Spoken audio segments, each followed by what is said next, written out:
Goeiemôre gemeenskap van gelowiges, dit is vandag die maandag die 10de November 2025 en ons is so in die aanloop na ons Kerssangdiens wat eerskomende Sondag is.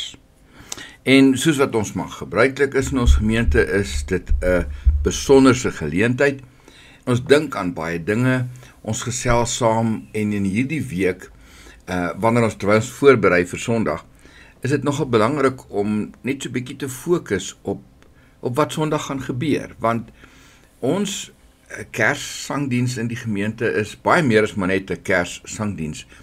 Dit het eintlik 'n baie diep betekenis, omdat ons mooi gaan kyk en saam gaan dink oor die wonder wat gebeur het met die geboorte van Jesus Christus.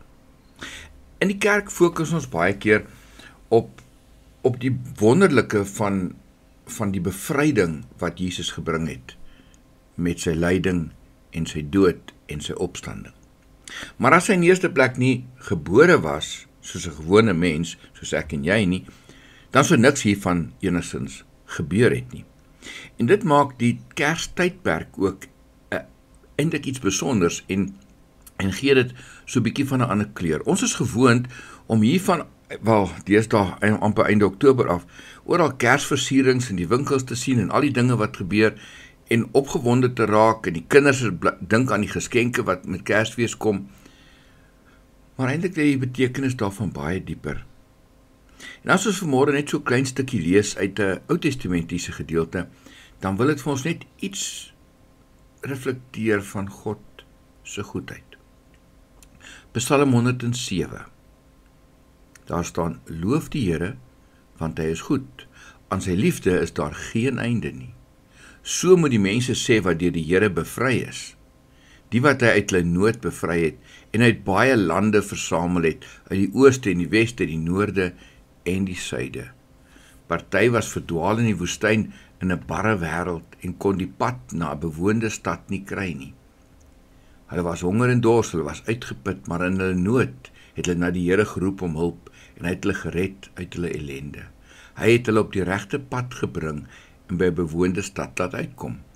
Hulle moet die Here loof vir sy troue liefde, vir sy wonderdade wat hy aan mense doen.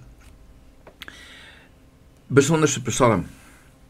Maar dit wil ook iets sê van wat ons vandag moet kan beleef.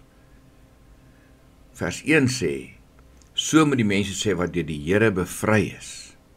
Loof die Here, want hy is goed, aan sy liefde is daar geen einde nie. En al hoe ons bevry kon word van die ewige dood en vandag vry kan leef, is die feit dat God die Vader sy seun gestuur het, gebore deur Maria as 'n gewone mens, sodat hy hier kon kom leef en ons kon kom leer van wat dit beteken of hoe om die pad te loop wat die Here vir ons voorberei het, en natuurlik om as 'n voorbeeld te gebruik, en dan die bevryding uiteraard deur sy lyding en sy dood en sy opstanding. Wanneer ons dan by mekaar kom soos by Sondag en ons aan hierdie goedheid van God dink, dan vergeet ons 'n bietjie van die blink en al die ander dinge van Kersfees, maar fokus op God se guns, God se liefde, sy goedheid wat geen perke ken nie en wat op 'n besonderse manier mens geword het in Jesus. En daarom mag Kersfees dan hierdie jaar 2025 vir julle so 'n bietjie anders wees.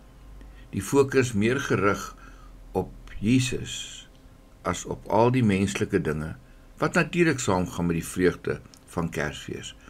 Maar die bron daarvan bly die feit dat Jesus gebore is.